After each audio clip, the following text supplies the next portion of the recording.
Hello and welcome to another episode of the Christian Reeve podcast. Today's guest is Elberace.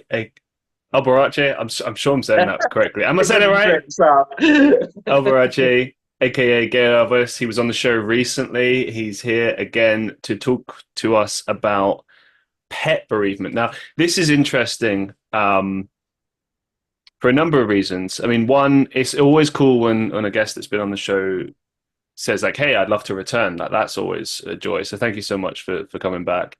You're welcome. And also, when it's a particular topic that you get to delve into and explore, I think I don't know. That's kind of like what podcasters are designed for, really, aren't they? Yeah, yeah. To do this. But this was an interesting one for a number of reasons. I've experienced pet loss. I know quite a lot of people that have as well. But the way you framed it to me was something I'd never really considered before. Um, well, first of all, welcome. Let's Hi. start there. Yeah. It's really good to be back. And can I just say, you're a great interviewer. You're a great. Oh, thank you. I really enjoyed, and people that follow me have really enjoyed your last podcast. So thank you very much. I thought you actually really asked some really good questions and respected me as a performer, not just to look at the exterior, but to delve deep. So thank you. I really appreciated that, Christian. And Oh, thank you for letting me come back and do this today. it's my honor, man. Thank you so much. I'm glad you You're had a good welcome. time. That's Yeah. kind of what my show is about, is to get people.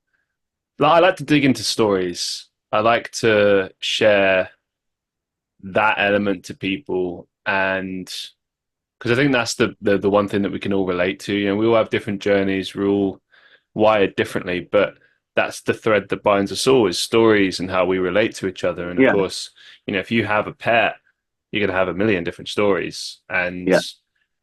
I'm just, do you know what? I'm gonna jump straight into this with the Mm. with the main question that I thought was pretty interesting, which you actually pitched, but here it is. Why do you think that the loss of a pet can be as emotionally impactful as the loss of a human loved one? I think, you see, with our pets, I'm going to talk about the loss of my dog 2 years ago. And I know that I've had dogs all of my life. Used to rescue old dogs from rescue centres. So I was getting dogs at the end of life.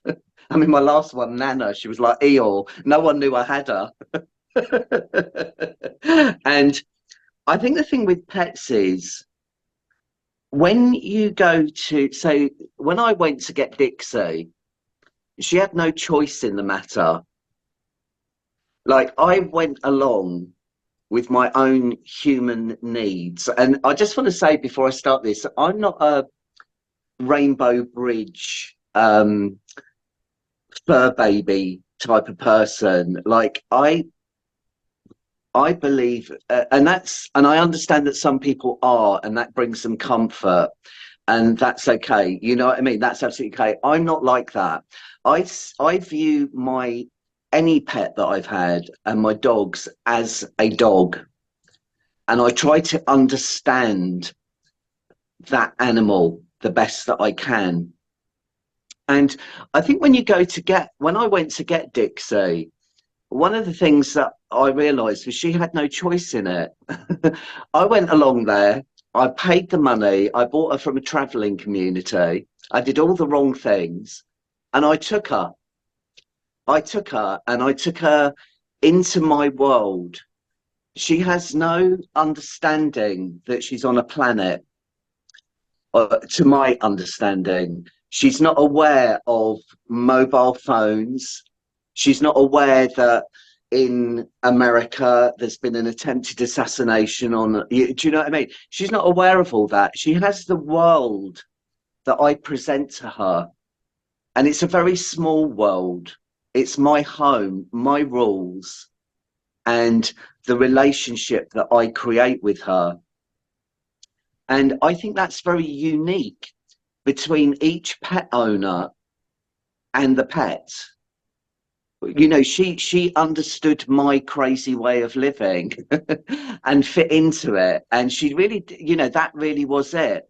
And so the nuances between the owner and the pet are incredibly unique. They're incredibly unique. She was shaped to my world, and um all the stuff that I put into that to create it. And she was quite amazing, quite an amazing little dog, because I would see things like, you know, again, she's in my world. She doesn't understand my language. She's not got a cat in hell's chance of understanding English spoken really badly.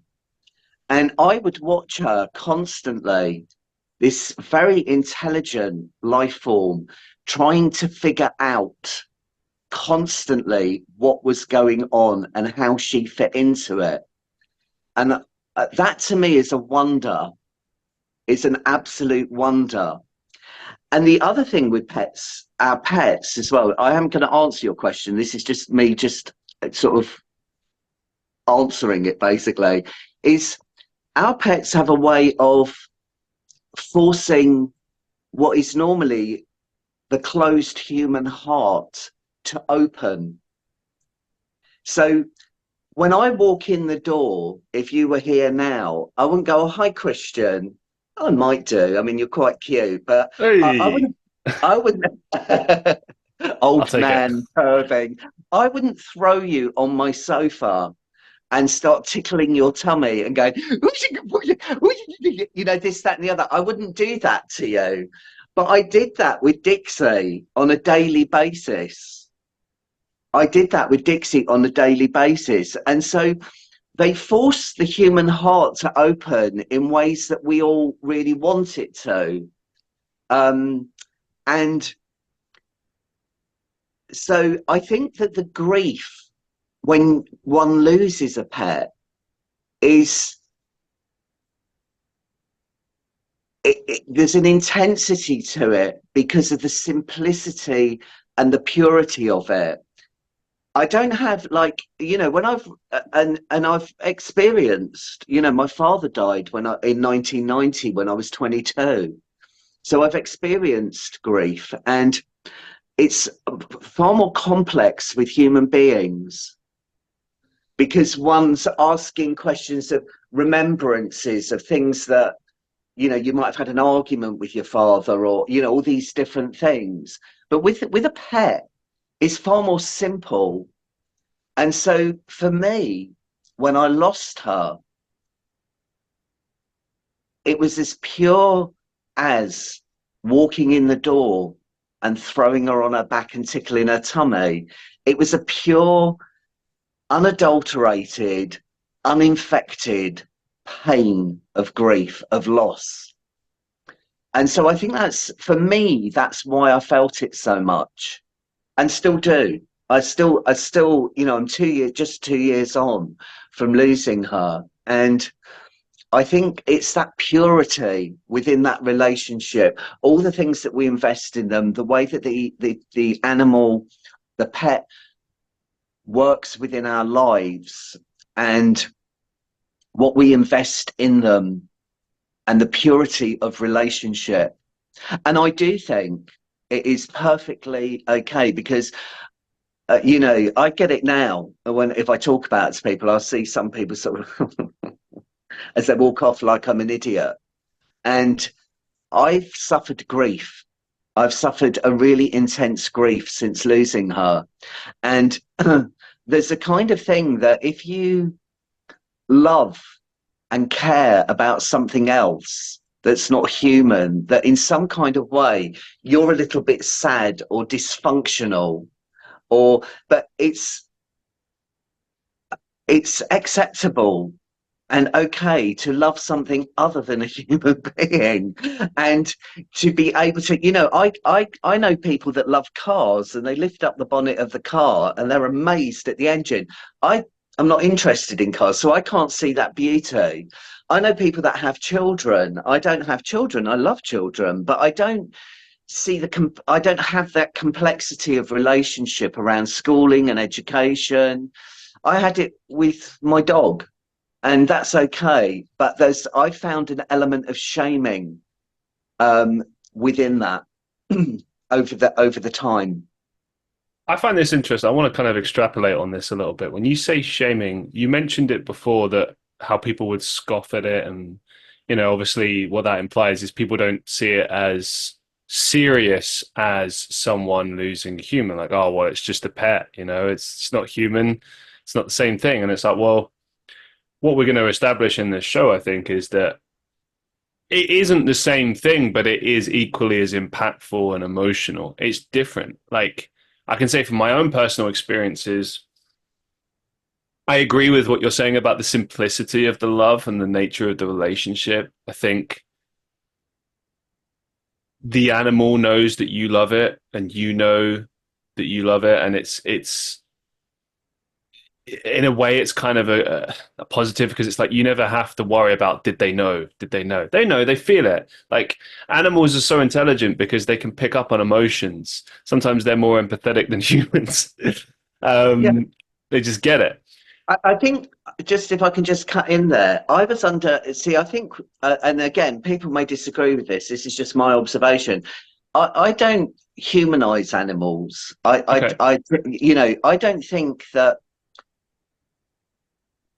Dixie had a human love.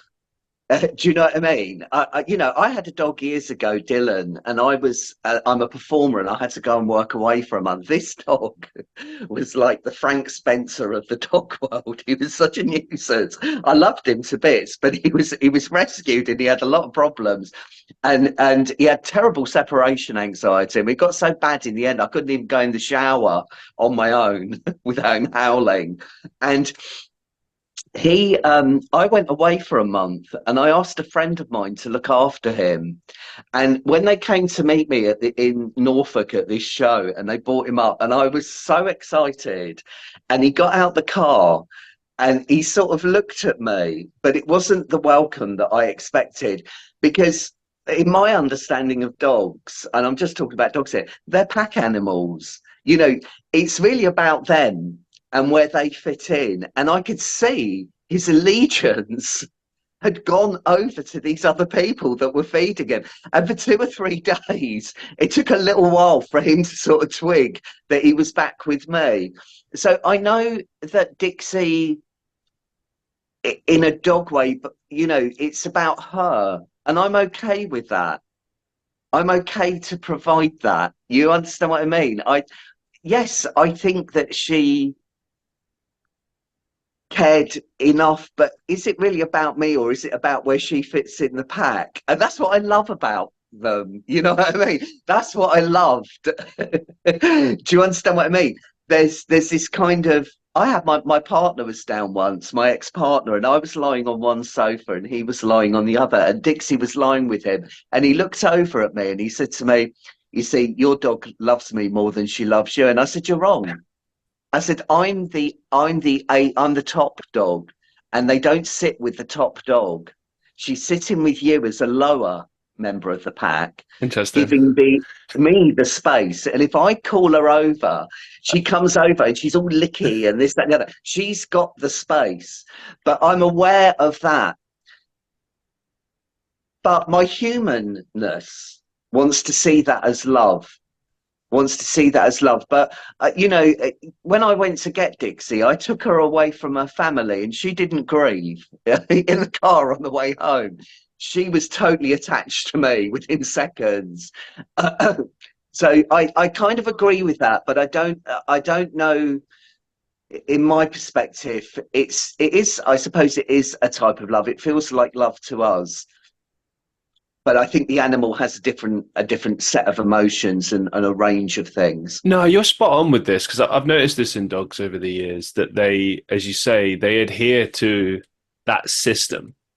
Hmm. Like a good example is I remember I was taking care of some dogs when I was dating someone in my younger years, and we were there from their inception right up to like 2 or 3 years when the relationship ended. Right. I remember Mm. one of the saddest parts of that relationship ending was like, oh, I'll never get to see the dogs again. Yeah, And that was yeah, crushing. yeah, yeah, But I do remember, and we used to have jokes about this, that like whenever the mother would come home, who was like, you know, the alpha, the pack leader, if you like, the ones that feeds them. Like we would feed them, we would take them out on walks, yeah, but you know, they didn't care. I think they understood like, oh, you're like the caretaker for a minute, but then when she comes home, it's like, oh, yeah. you know, now Pack bosses, mentality. yeah, now bosses They don't pretend, live outside the pack. mothers, Yeah. yeah.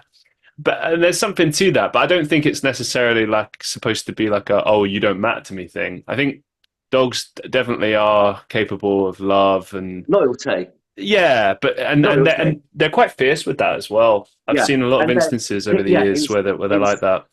yeah, in some instances, absolutely, absolutely. I mean, dogs are very, I mean, just talking about dogs for a second, they're very incredibly complex animals. They're very intelligent. I mean, when you take a dog out for a walk, I don't know if you know this, but so I mean, you take a dog out for exercise. This is my understanding of it, but the dog is also going through a different process while it's Mm, out. Dogs have basically glands in their anus, so when they poop, they secrete an enzyme, and that is their calling card, and they mark out. So when I'd walk Dixie, if I walked a different route, just say the other side of the road, she'd always want to go back to the other side, the side that we normally walk on. And what they're doing is while they're sniffing, dogs scent. Their nose is their strongest sense they've got, and they have a memory. They have a scent memory. So as they're sniffing, as they're walking around and marking, when they sniff another dog's poop, they can tell the age of the dog, the breed of the dog, most importantly, any illnesses that that dog's got or had historically. Any new dog that's come into the area, they're leaving their calling card, and they keep that scent memory. It's quite complex. They're amazing animals. I mean, I've got a friend who won't let her dog sniff, and you're like, it's got to sniff. It's intrinsic to the dog's intelligence of what the dog is doing. You know, it's really important to allow the dog to be a dog. So I'm just looking. I have a When she died, one of the things I did was I have a digital picture frame, and I'm just looking at it now. My favourite pictures just come up. It breaks my heart when I see it. So I have little videos of it and stuff. So I see her during the day. She'll run past, or she'll be sat there wagging us out. Just my favourite pictures just come up at her. She's looking at me now. Bless her. yeah, there's a lot to unpack there. I mean, for instance, I know I can add to that that I know when dogs sniff other dogs, like particularly their anuses, they're trying to get information. Mm, That's in similar to what you just laid yeah, out there. They're yeah. trying to ascertain certain things, and the Wouldn't it be great whole. if we could do it? I mean, I could just have a quick sniff and think you've got COVID. I Do you can just know? back away I'd from you. argue we do to some extent, but in a different Yeah, way. Like yeah, if we're tapped into it, we can yeah, sense that like ill intentions from yeah. other people. Like Absolutely. I'm sure everyone listening here has had that issue where Yeah, you're sitting absolutely. in a room, someone walks in, and immediately you feel the energy shift, Mm, or you can sense when someone's upset or angry yeah, or whatever. You can just feel it, even if they're mm, trying to hide it. You can feel yeah. it. But you're right. Yeah, it would help with things like illness. To add another story here, I remember when I was living in Europe, there were a couple of dogs that I was looking after, and a few things I'll lay out. First of all, when I first met them, I was under the impression they would hate me. I was told like, oh, you know, they're very territorial, and you know, they were sometimes a bit iffy with strangers. And it was funny because I came in the family car. As soon as I got out of the car, it's like they knew me all their life. Like I don't know what that means. Maybe they just immediately accepted me. Mm, But it was just like, yep, okay. Like they were yeah. intrigued, but there was no like or anything. It was just like, oh, okay, you're one of us. So I think they sense and pick up on things like relationships and connections Mm, and mm, stuff, mm. and also intention. And now this is the interesting part. So I remember there was a farmer, family friend from a local farm who would sometimes stop by, and he was, you know, as far as I know, a really lovely guy. No Mm. reason to not like this guy. the dogs would absolutely lose it when he would come on the Mm, farm. They were mm, like mm, mm, aggressive and just would mm. not stop barking. Yeah, I've seen that sort of thing. Right, every single time. It's Mm, like they can sense something's wrong there. mm, Now, what was really interesting is this particular gentleman had a child, right? And he brought the child to the farm when they were a newborn. The dog went as crazy as I've ever seen them go when they brought this baby on the farm, and they did mm. every single time. And what I was told about this, to tie into what you were talking about with regards to illness, is that dogs sometimes can see babies as like a threat because they're more likely to, or more susceptible to diseases and illnesses as Oh, carriers. no, okay, I didn't know Right. that. So, but see, here's the thing, though. I think that might be the case. And again, I don't know this to be fact. This is something I've Mm, heard, but it would make sense if it's like other families not connected to your unit, because yeah. the typical response when there's a newborn, if it's part of the family, is that the dog will like accept it as part of the pack and will Mm, protect it because yeah. it sees it as part of the pack. Another a Yeah. brother, if you like, a sibling, whatever. Um, like same as like they act differently when they notice that the mother is pregnant, and they'll be very sensitive to that, and they'll know what's Mm, going on. They'll understand mood shifts, stuff like that. Like they pick up on a lot, and I think that's going back to what we were talking about with regards to why I think it's silly to scoff at our connections with animals, is that they yeah. understand way more than you realize, I think. Yeah. Yeah. I think for me, the joy of having dogs and the thing with Dixie was, now I'm just going to say this, and I know I think this is a really useful podcast, and I'll tell this particular one, Oh, especially the one what? about gay Elvis a couple of Especially weeks the ago. one I that mean, I'm on, yeah. The best no, one. I think this is a really interesting subject because when I lost Dixie, I struggled to have my grief recognised. Right. So within days, I had people saying to me, "Will you get another one?" And I Jesus. was like, "Ow, that really." I didn't say to them because I knew that they meant well, but it really hurt. It really hurt. I live on my own, and I have felt the emptiness on a daily basis Hmm. of not having her here. It's taken me a long time to adjust. I mean, I've had dogs all of my adult life. This is the longest time and I won't have another one now.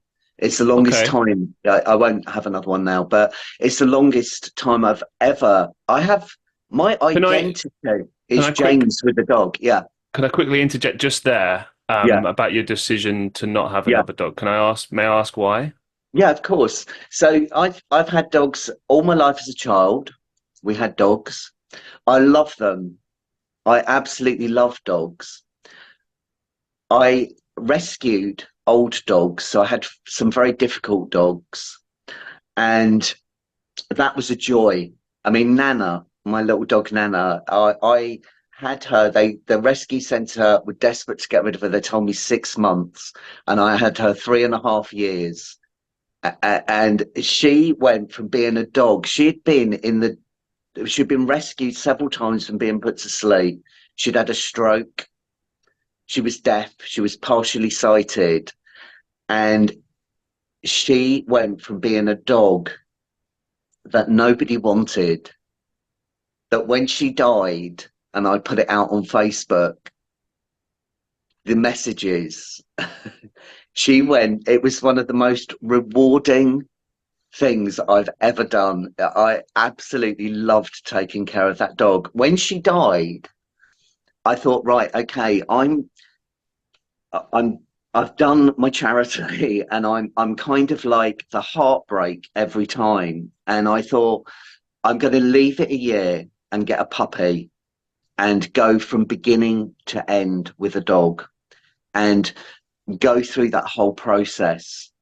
And I did all the wrong things and I looked online and person was getting rid of these puppies in Northampton, and I thought I'll go up and have a look at her.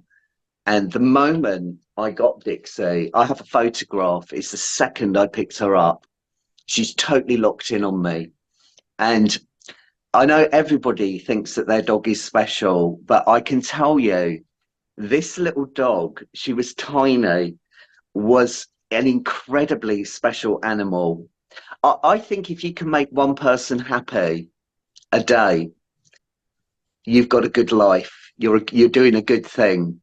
I would walk her, and she was cute. Let me tell you, she was cute, as feisty as anything.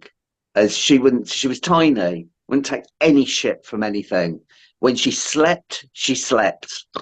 When she ate, she gobbled. When she ran, she went full pace. She lived every aspect of her life 100%. 100%. And I used to watch her and think, I wish I could do that. I wish I could be that committed to everything that I do.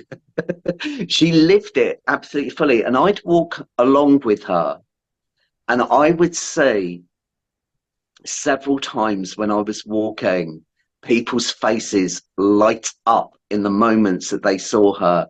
Kids squeal on the other side of the road.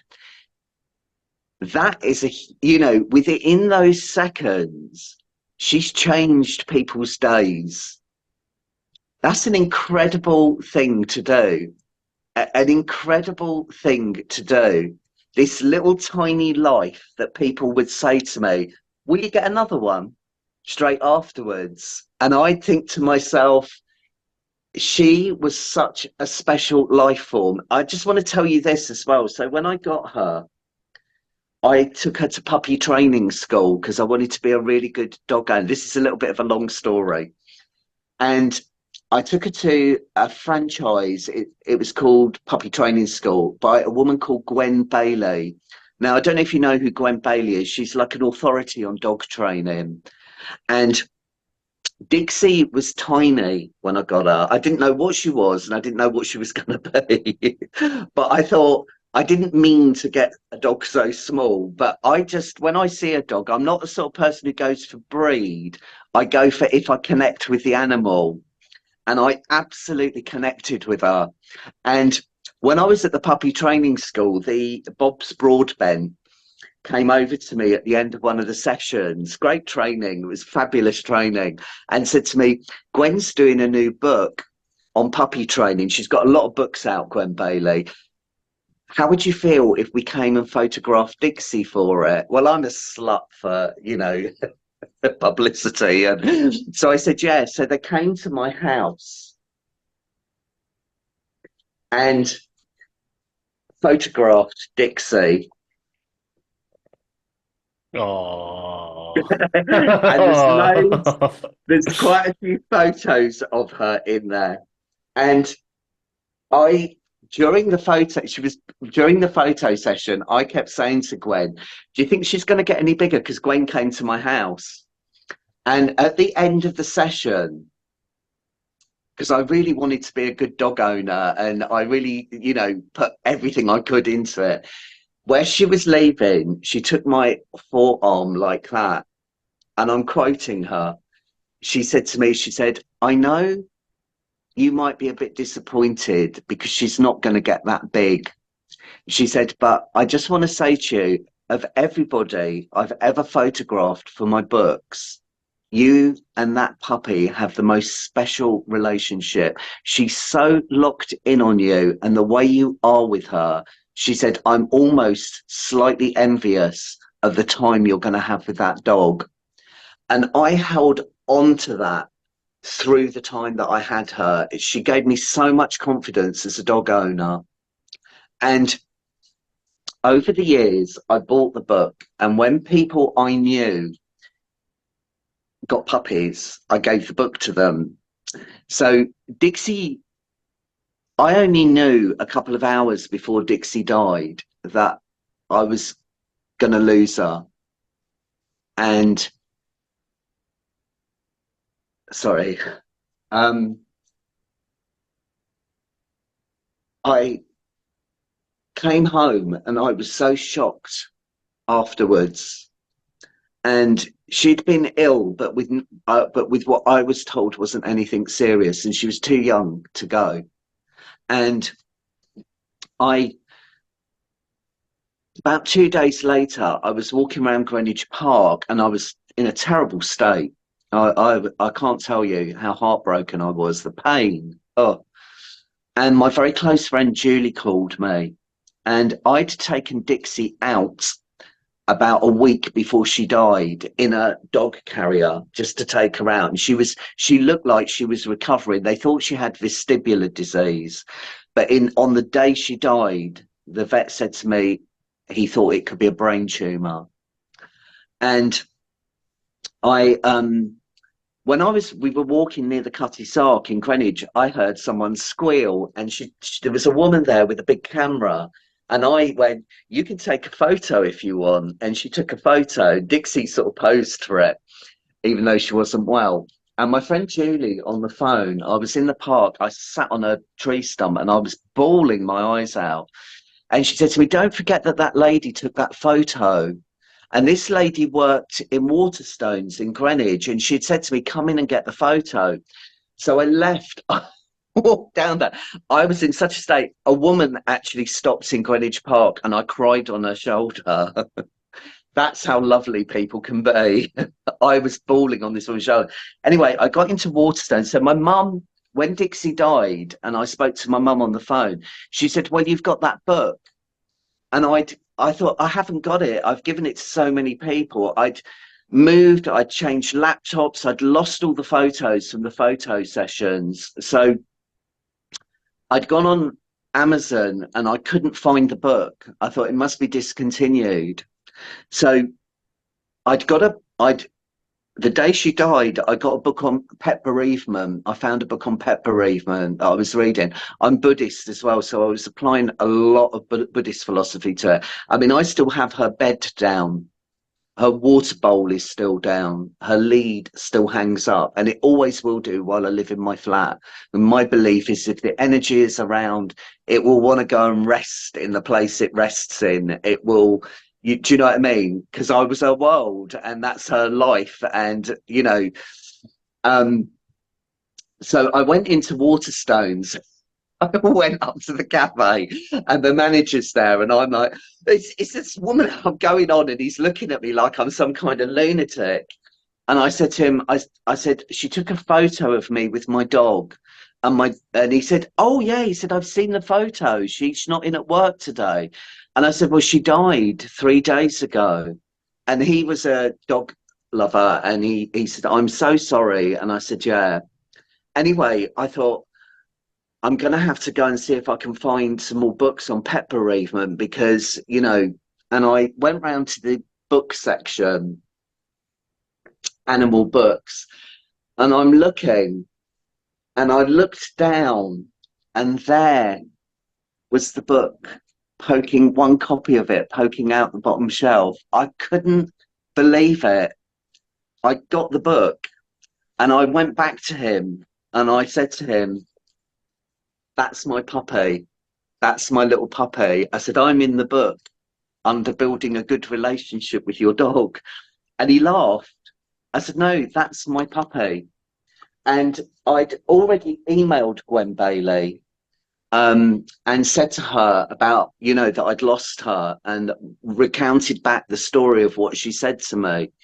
And she emailed me a few weeks later and she said to me, "I do remember you." She said, "I do remember you. Sorry." And what a great photo session it was. And she said to me, she said, "I'm on sabbatical and I'm clearing out all of my old photos. And I came across yours and remembered what a great session it was. And I've kept them." So she emailed them all to me. So I've got the whole photo session back of their absolutely treasured things for me. And what I reflect on when I go back to the joy that, and I'm just talking about my little dog, Dixie, that she's given to people over the years. So she would have been 14 on the 27th of June. She died on the 28th of June, the day after her 12th birthday. And when I look at this book, I think of all the people that have bought it over the years, 14 years, and not all of them, but some of them will have looked at her and gone, oh my God. And it will have inspired them to learn about dogs, to think about pets. She had a really big life. She had a really big life for such a small animal. And that's why I wanted to do this podcast, because I feel I've got something to say about pet bereavement to help other people. I learned very quickly what a lonely place it is, an empty place it is. And although other people try their best, because of the nuances of that individual relationship, the world that the pet lives in, it's such a loss when you lose them. And that's why I wanted to do this podcast, is to share my journey, the things that I've done to honor her life.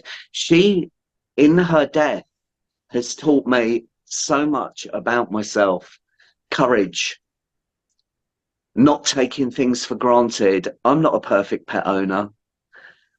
There were times when I could. She used to come to work with me. She used to go on the back of my bicycle in a little set. She'd be there with her hair fluffing and looking over my shoulder. She was a companion. She never judged, and she was a constant companion. And I'd have times when I think I'd be late for work and I could take her to work with me, and I think, oh, I'll just leave her at home today. I'm not a perfect dog owner. So she's taught me about taking things for granted, grief. She's taught me so much about grief, because the grief I felt for her, as we were saying earlier about when we lose human beings, is simple in its complexity. She's taught me about recognizing other people's grief. I see on social media all the time. I mean, I've got a friend who has mice. She loves mice, and she'll put, one of her mice, is that the correct, has died. And, you see these little trite comments about it, but it's a loss to her. And it is a really lonely place, because there's to talk about it without being asked, are you going to get another one? Or or somebody sort of like, oh, like you're some kind of idiot because you like a fluffy little animal. So she had a great life. She's been a great teacher to me. And the reason why I won't get another one, finally getting back to your question, is I don't miss dogs. I miss Dixie as an individual. I've had so many dogs. I've experienced so many wonderful things with them. But I've kind of had the ultimate. I can't think of anything else that I could achieve through that process. And I don't want her to become the dog before. I still feel her in my life. I still feel her presence and all the things that she's taught me. And for me personally, she deserves every tear. She deserves every moment of sadness and happiness that she provided to my life. And I feel that I need to respect that. So I just, who knows? But I don't think so. I don't think so for me. Not now. I suppose in a way it's it's kind of a lot like being in a relationship. Now bear with me on that.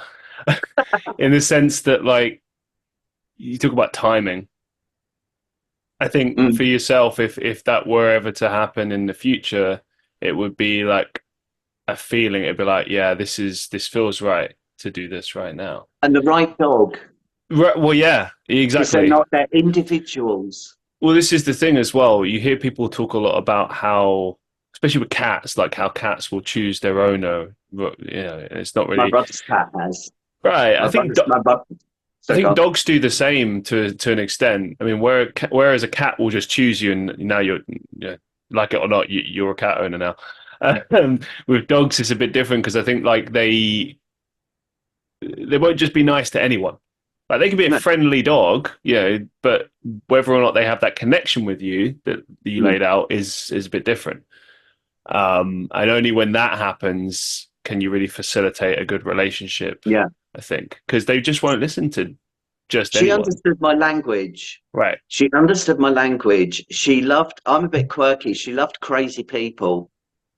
She loved crazy people. So she definitely, I mean, as I said, I'm Buddhist. And before I got her, after Nana died, I chant and I did a lot of chanting to find the right pet, the right thing for me. And the moment I picked her up, she was locked in on me.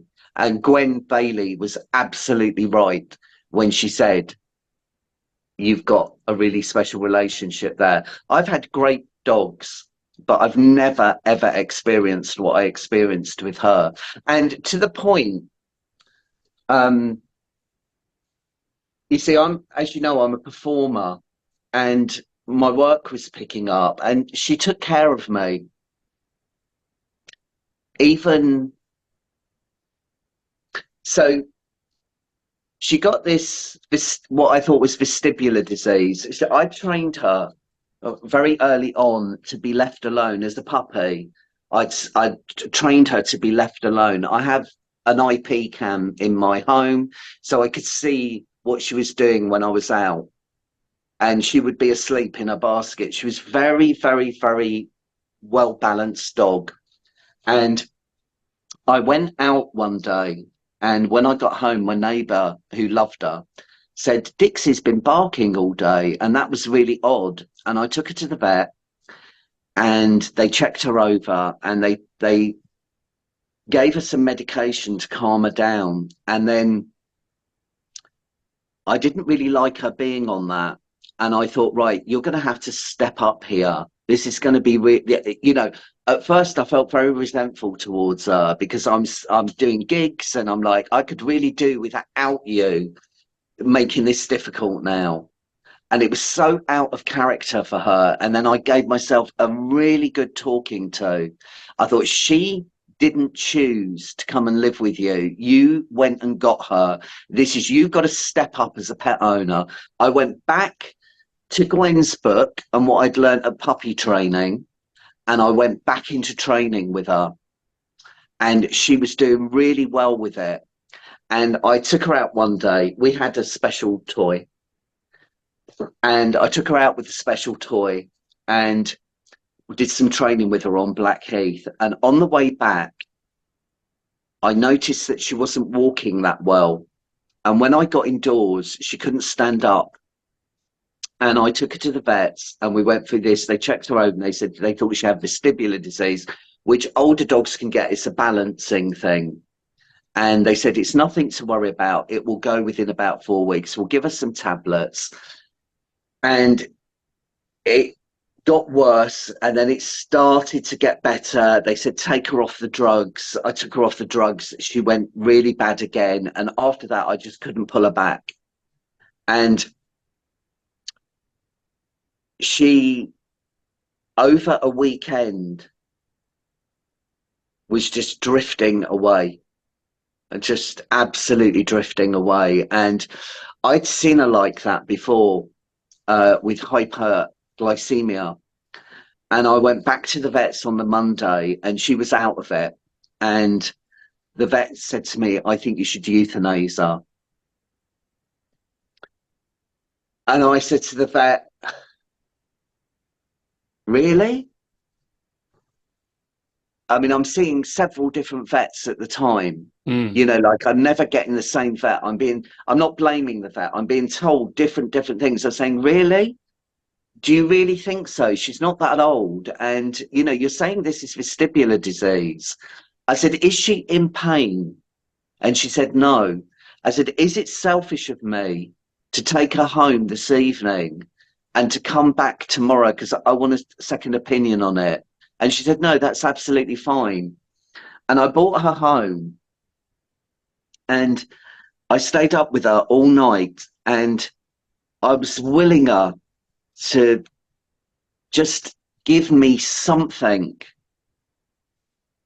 to take back to the vets the next day. She was aware of me there. If I put my hand near her, she'd type of lick my hand. And in the morning, this is where I'm saying she took care of me. So I was booked into the vets at 9 in the morning, and I sat on my sofa, and I noticed she was shaking. There was something going on with her, and gradually, as the morning went on, she started having seizures. And I still, at that point, thought that there was something that could be done. And about half an hour before I left to go to the vets, I went into my bathroom, sat on the edge of the bath, and it dawned on me. It dawned on me that when I took her out the flat, I was taking her off to be euthanized. I knew there was nothing more I could do. And by the time I got to the vets, she wasn't in pain, but she was in full blown seizure. And I got into the vet and he stabilized her. And I said to him, no, she needs to be euthanized. And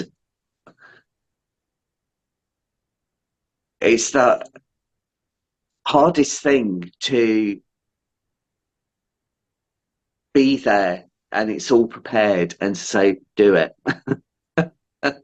And I did what I had to do, which was stroke her and whisper into her ear what a good girl she was.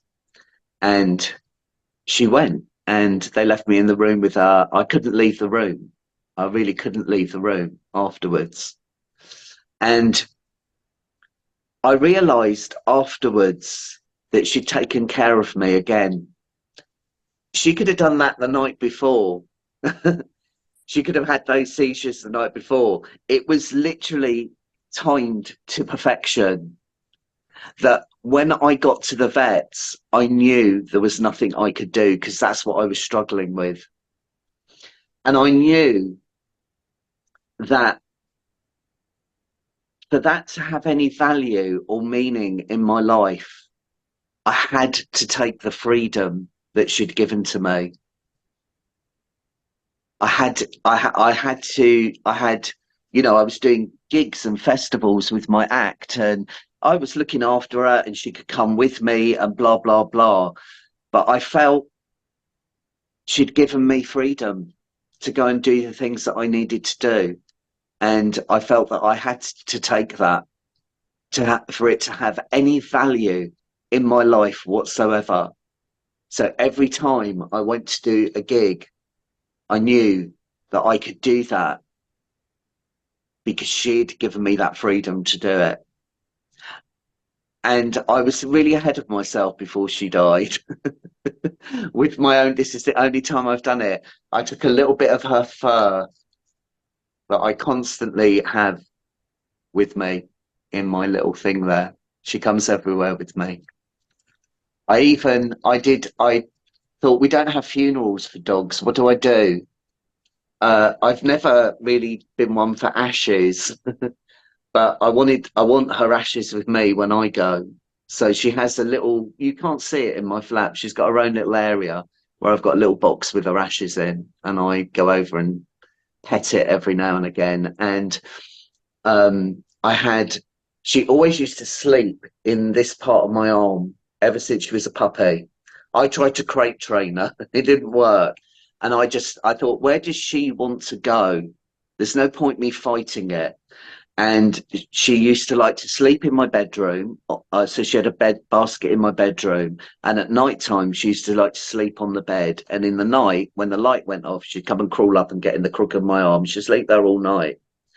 And one of the things I did, and not many people know this, was one day when I was brushing my teeth, I thought, I don't, I always want to remember that spot.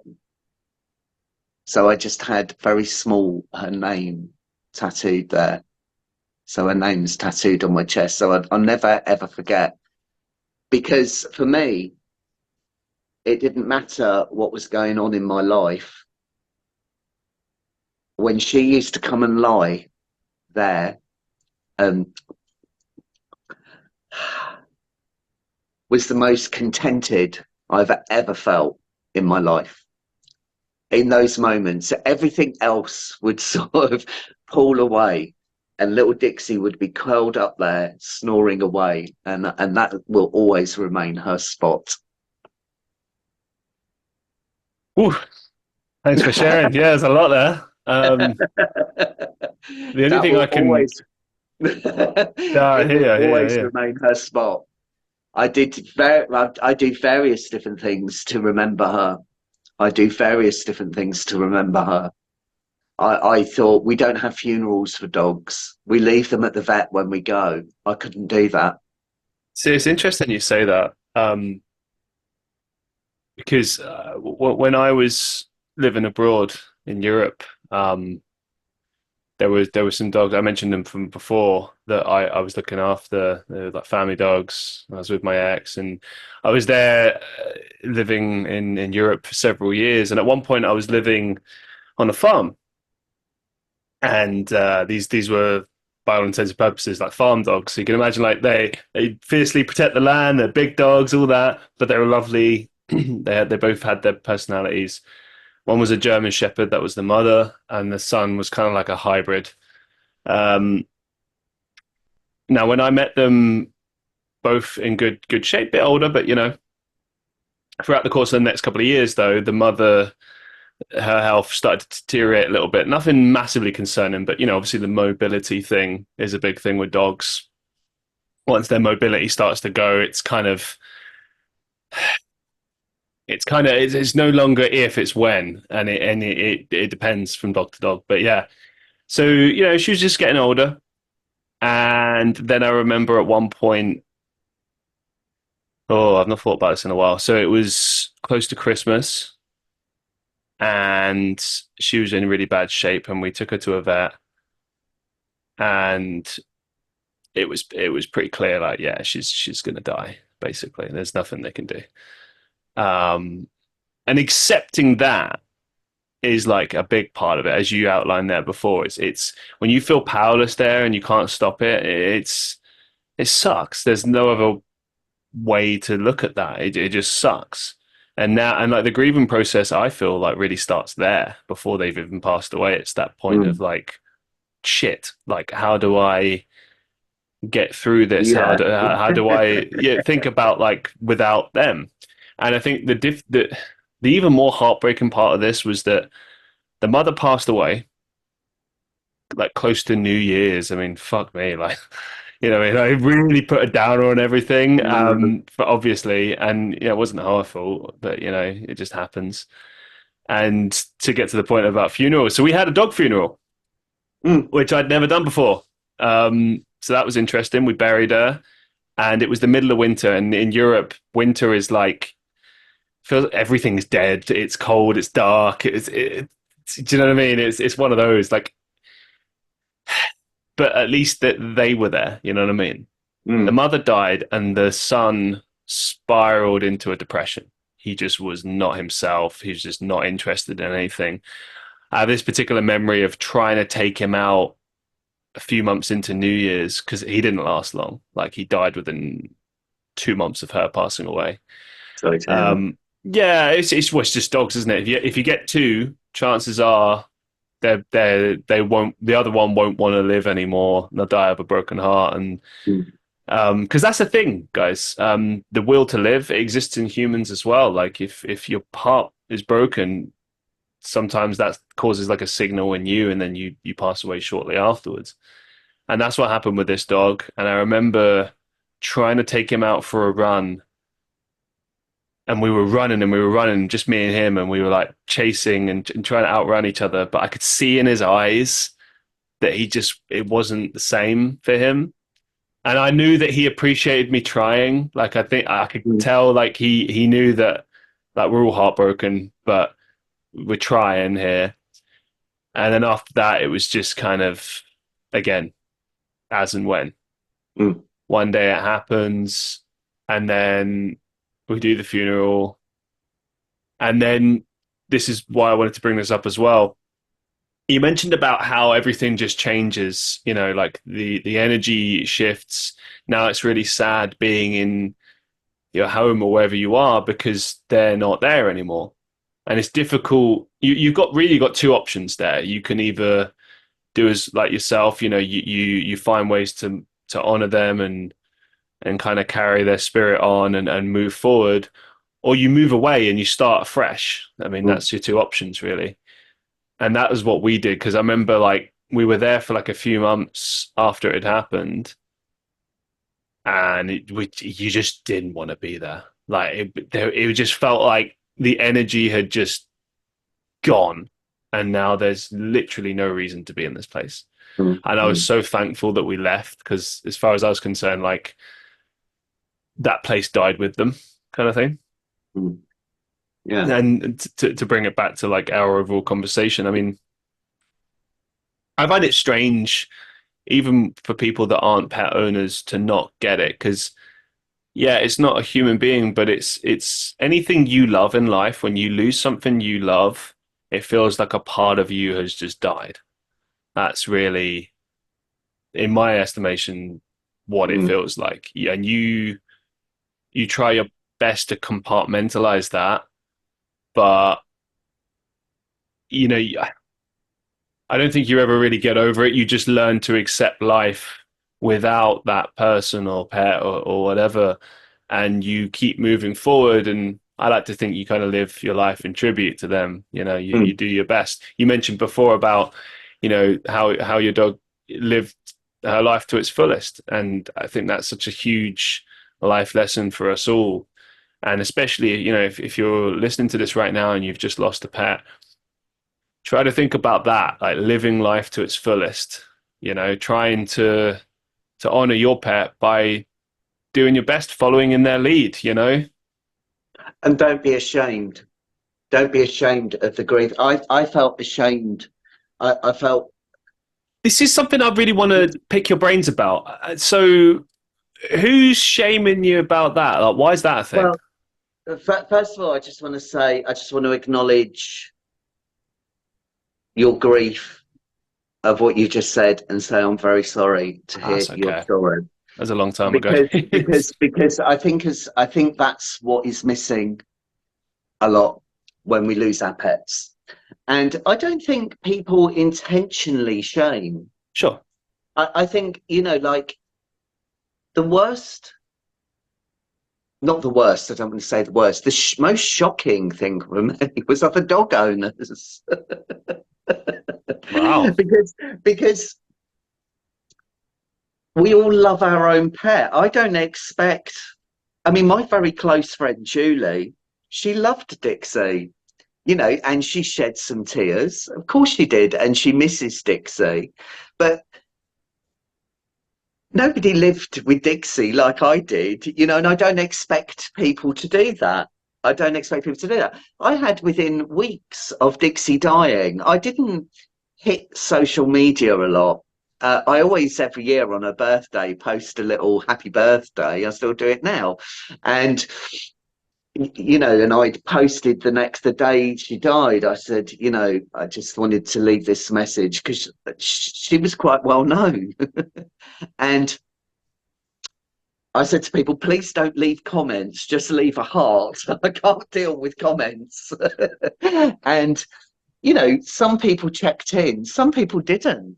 I mean, good friends of mine did check in. I know one person who I'm not going to name who's never mentioned it to me ever since, or Dixie. It's like she never existed because, you know, and I don't expect people to get it. I don't expect people to understand my loss in terms of my personal relationship and my living with my dog. I absolutely don't. But Yeah. what I do expect, and what I try to do, and this is what she's taught me, is to understand about people's loss, to understand what things mean to people.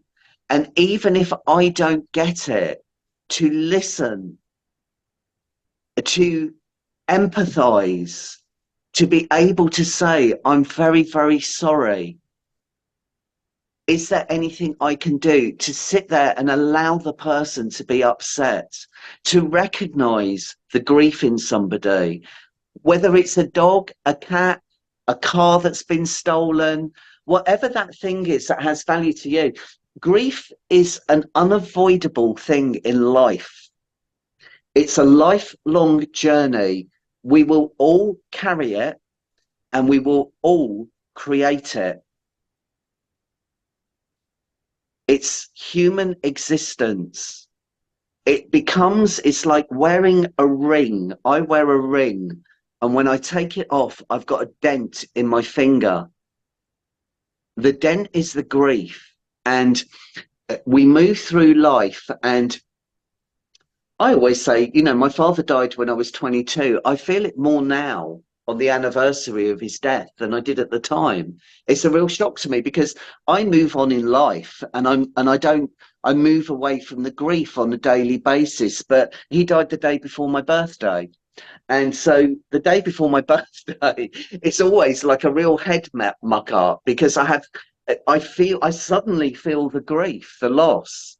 And this year, leading up to the anniversary of Dixie's death, I thought, oh, I'm actually okay this year. The first year I was terrible. And, I mean, that first year of losing her was really hard. And this year, on the 28th of June, I was in pieces all day. I went to bed in the evening, and that's when I messaged you and said, hey, what about a podcast on pet bereavement? Because I realized that it's so lonely and so individual to people. And as pet owners, we need to reach out to each other. As people grieving, we need to reach out to each other. We need to recognize each other's loss and the individuality of that, and share those stories. And,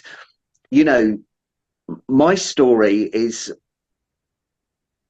it's of loss and it's a pain. I'm happy to stay in my flat and where I live because I have my memories here and I will take them with me when I go. I don't have a need to rush on and get another dog, but we're all individual. And I've learned to sit with that pain. I gotta say though, like, okay, I think you're being a bit too fair to people who like maybe don't get it. Because you say like, okay, they don't understand the personal connection, etc. Now, I can understand to a certain extent if you've never had a pet, maybe you don't get it. Like I can kind of get that, but like everyone has loved someone, everyone has lost someone, and I don't know. I feel like it's just very unempathetic when someone turns around and says, "When you're going to get a new one." That's to me, that's just tone deaf. Well, That to me is no different than like, okay, your partner just died. Like, oh, are you back dating? I Yeah. agree with Like, you. what? Come I on, agree with you. It's like, are you going to get a new husband? Jesus. Yeah, it's exactly what it's like. But the other thing, Christian, is I don't expect everybody that I meet to really care about me that much. I mean, Okay, all right, fair enough, fair enough. there's so many human beings, and we've all got our lives going on. I don't expect everybody to jump on in and be phoning me every 5 minutes. I don't expect that, but I don't expect to be to walk away feeling like I'm some kind of loser because I happen to be sad about the loss of my dog. And that's kind of quite often what I felt. I like I say, and I reiterate this to anybody that's come into this podcast that's lost a pet or anything that is not another human being, that doesn't have this kind of huge tragedy around it that other people can kind of hook into, that's individual to your life, is that I realized my grieving process was going to have to be done privately, because some people could just see a fluffy dog that I was upset about. They didn't see, and I don't expect them to see those private nuances. When I come in the evening, when I'm sat on the sofa and she sits next to me and I get a little lick on my hand, the investment I've made in training and all the things that she meant to me, I don't expect everybody to get that. What What I would have about liked, what I would have liked was acknowledgement. And if I can just say, and I did say this earlier, what I see on social media quite often, I mean, I saw one just last week, someone post, my cat's died. My cat's died. And I've learned to acknowledge that in people. I did, leading up to Dixie's first anniversary, I did a week of short videos of my story with Dixie. One of the things Dixie taught me is that I'm capable of love.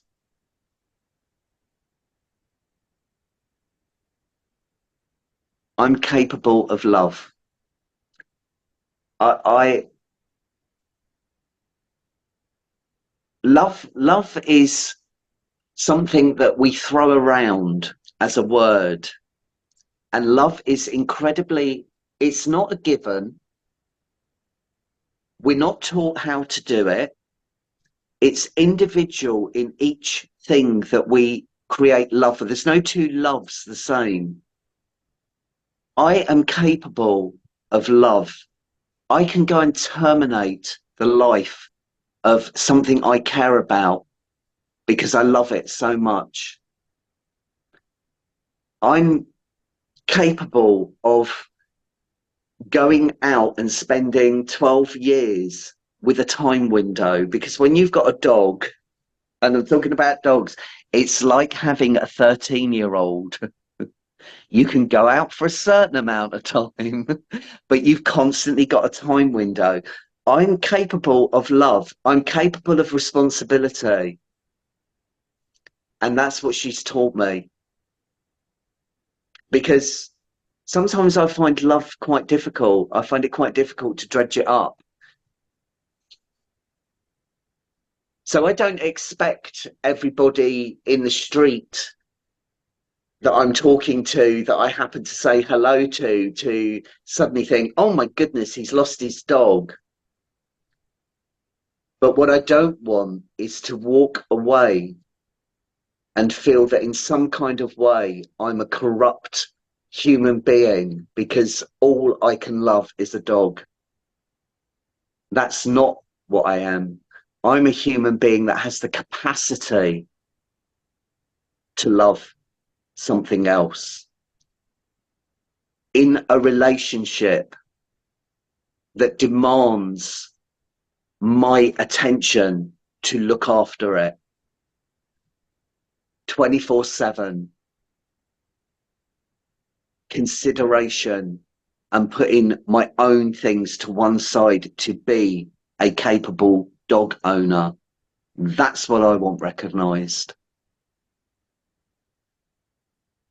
One thing I wanted to share was a question that I received. I'm gonna have to tie it into something I mentioned earlier about pets grieving the loss of pets. So thank you, Vilma, for sending this in. Who was that? Vilma, Thanks, shout out, Vilma. shout out to Vilma. Thank you so much. As always, you rock. So she sent in these questions. I'll read this out. She said, I have a cat, and when his little brother passed away unexpectedly about 4 months ago, my cat fell into a deep depression that lasted about 2 months. My cat would go around the house calling his little brother at the places where they used to play or sleep together, slept for most of the day or looked pensive, and refused to eat or go outside. He would only eat if I fed him and stroked him on my lap. Thankfully, he is fine now and all back to normal, but it was heartbreaking to watch, and I have never experienced this before with cats. So the question to you is, have you ever experienced a pet grieving the loss of another pet? And she says, especially cats. Um,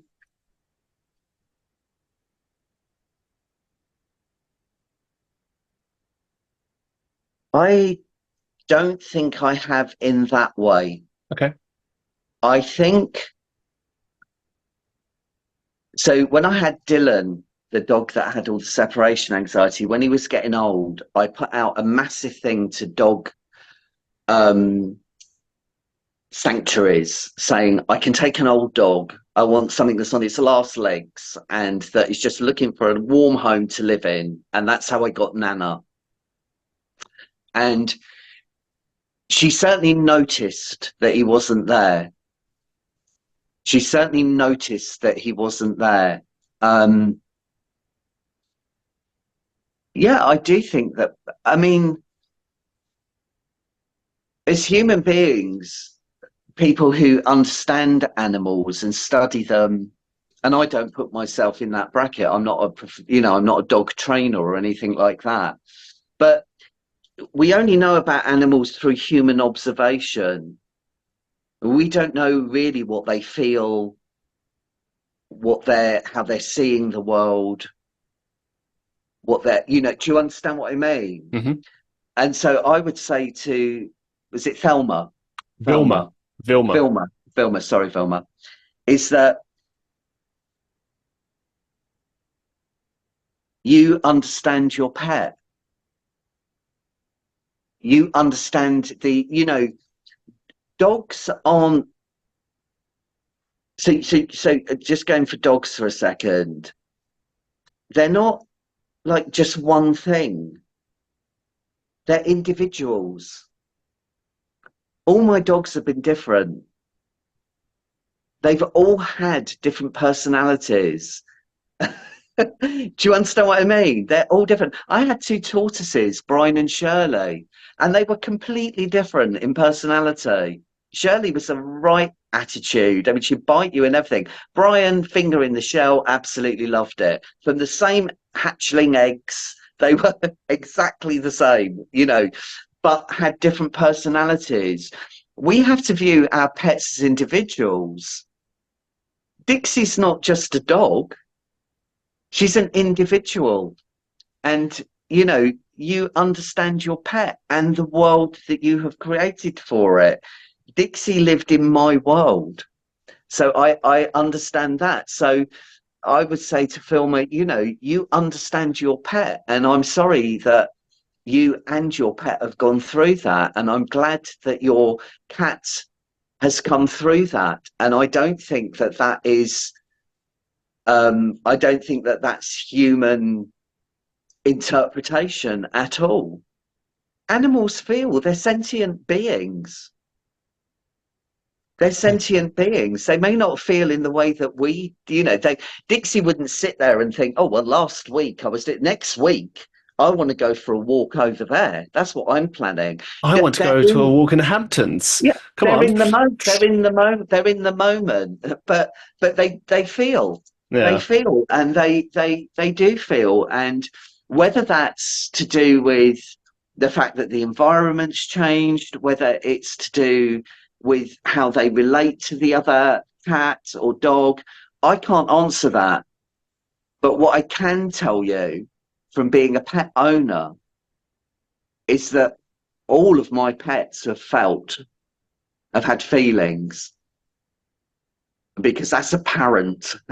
That really is apparent. And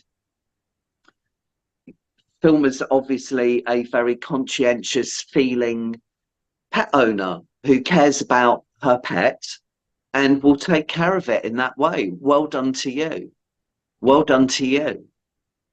Because what I would say is, even if the cat isn't feeling it in the way that a human being does, the fact that Filmer has seen a change in her cat's um, way that the cat is existing and responding, as a responsible pet owner, one has to respond to the animal.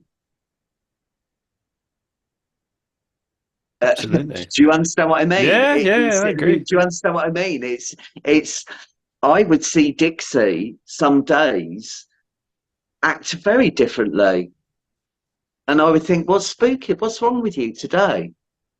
I'd pick her up and I'd cuddle her and I'd try and calm her down. 20 minutes later, there'd be a thunderstorm. Yeah, yeah, She's got a different hearing spectrum to me, and it frightens her. yeah. It frightens her. And suddenly I think that's what it is. It's a thunderstorm coming. She's really frightened. My responsibility of a dog owner, as someone that looks after her, is to comfort her through that.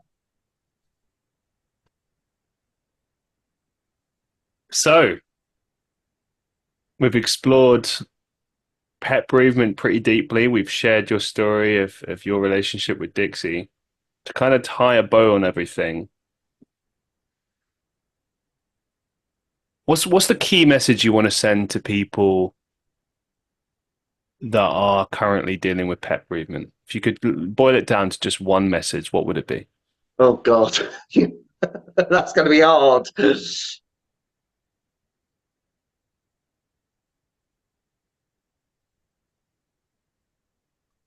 Take care of yourself. Take care of yourself. Um, Acknowledge it. Like I say, one of the biggest things for me to learn was that I needed to do it privately, because the interference, uh, could walk away feeling incredibly isolated. And I found, to go to the grief and look for the beauty within that, and to honor that in a way that is right for me. And my way is to have done things like digital picture frame. I do have the ashes. I have a little spot for her in the house. I've left her bed down. I have her name. I keep a piece of her fur. I say good night to her every night. Every night when I get in bed, I pick her up and put her on the bed. And I just, have I got time to just tell you one really quick story? So my Buddhist belief is that all this space here is to be created into, and that life is energy and it's physics. That energy doesn't die. And because you are the pet's world. You are the government. You are the lawmaker, the provider. If I moved home, Dixie didn't get a say in where she went. I'd put a lead on her and take her out, and she'd go where I took her. And I, um, so I believe, of all the dogs in the world, why did we choose each other? And I think, from a Buddhist point of view, that's karmic connection. And about a year after she died, Dixie was litter trained, and she would, in the night, she'd jump off the bed and she'd go for a wee, and she'd come back to the bed. I don't know if you know this as well about dogs, but dogs are the oldest animal that humans have domesticated. And domesticated dogs, now I don't know how much of this is fact, but this is what I've heard. They've changed their eyes so they can do this. They've developed a muscle here so they can go. And I think this is fact, and I may be wrong about this, but this is what I think I've heard. They've changed the construction of their eyes. So when a mother holds a baby and looks at a baby, a part of the mother's brain and the baby's brain adjust to match each other. And that is what creates bond. It's why a mother will push a child out the way of danger because of the bond, not just a mother, a parent. And I think I've read this somewhere that dogs have learned to do that through evolution. They're so sneaky. So I'm just talking about dogs. So you have that bond with them. I'd have taken a bullet for Dixie. Dixie never got attacked by another dog because of my vigilance, because she was so small when I was out there. She never got attacked by another dog. And she used to, when she'd get off the bed at night and she'd come back to the bed, she'd go and sit by the same place of the bed, and she would wag her tail in a pattern. It would go.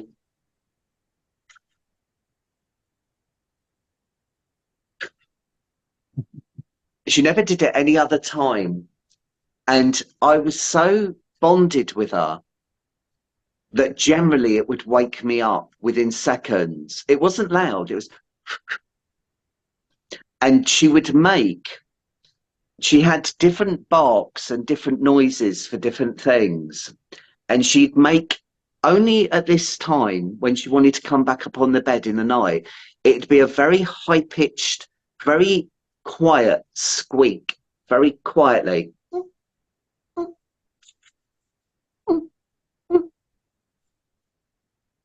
And because of the bond, I was like a mother. I'd wake up quickly, pick her up, and put her back on the bed.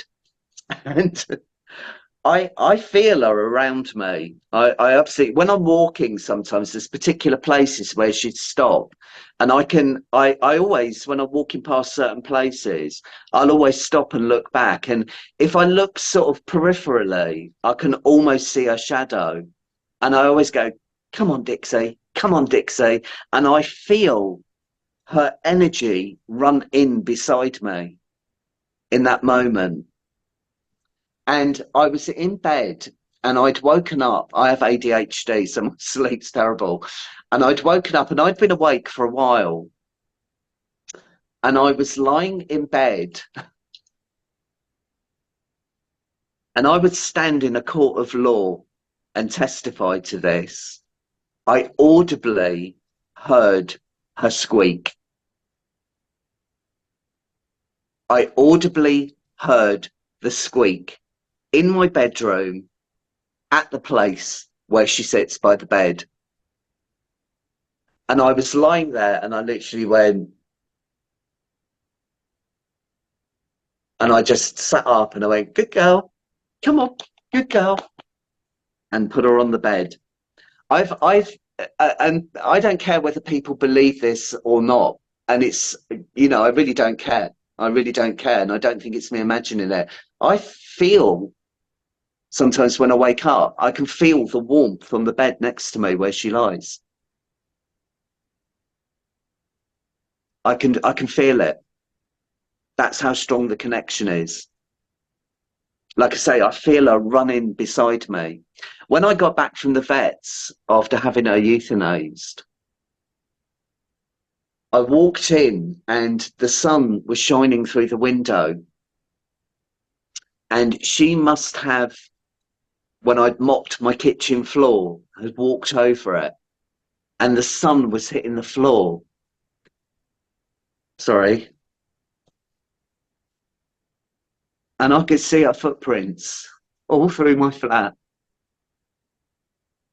all through my flat. Everywhere I went, I saw her footprints. The book, when I walked in to the bookshop, the book I couldn't get, of all the times for me to look down and see the book, that dog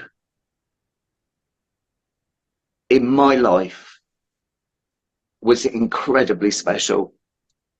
And that needs and deserves the space.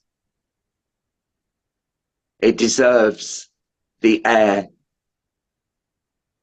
and it deserves the joy and appreciation and gratitude for all the things that that little dog has taught me about being a human being and how to feel, and that I am capable of loving.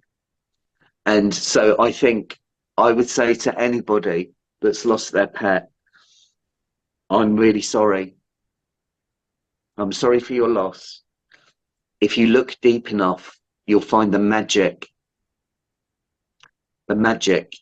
of why you have had that pet, why they've come into your life, and cherish that.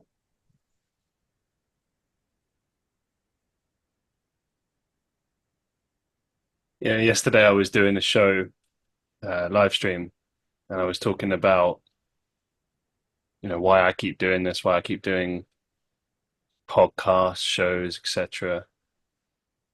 But I can tell you this, I do this podcast to share stories, share life lessons, share experiences, to educate, to motivate, to inspire. And this show has been probably one of the best I've done in recent memory as far as just kind of reinforcing that message. This idea that you can do something bigger than yourself, you can Mm. share stories, human stories that people can connect with and relate to. And that's what we want. That's what we need in life Yeah, is stories, isn't it? yeah, Motivation, to know that we're not alone in how we feel. I think I'd like to say a massive thank you for first of all for sharing your story, but you're welcome. um, also for being willing to do this. I think a lot of people, as I was sitting there listening to you, I was thinking about all the people I know that have pets, that love pets, to understand pet ownership in the same way. I know that they'll get a lot from this, and yeah, just thank you so much, man, for sharing the story and for You're inspiring us. welcome. Thank you for letting me do it. And for me, just quickly, because I know you're winding up, but for me, when like I say, I try to look deep and reflect.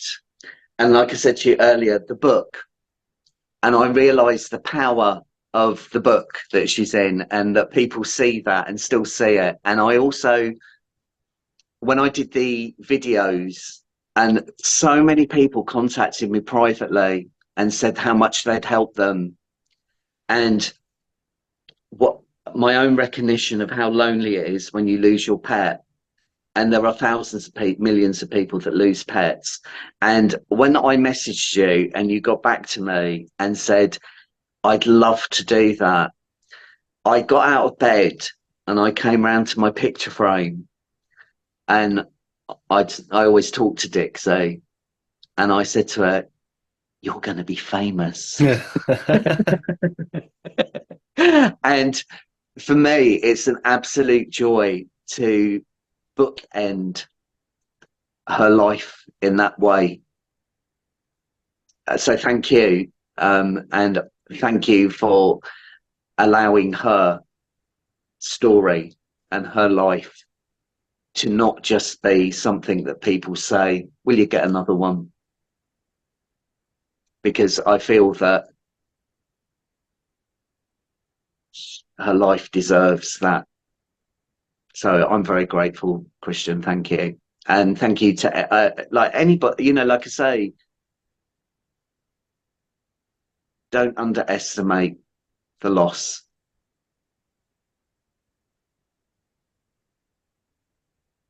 Wow, thank you so much. It's been a real honor. There's no other way I could put it other than that. So thank you.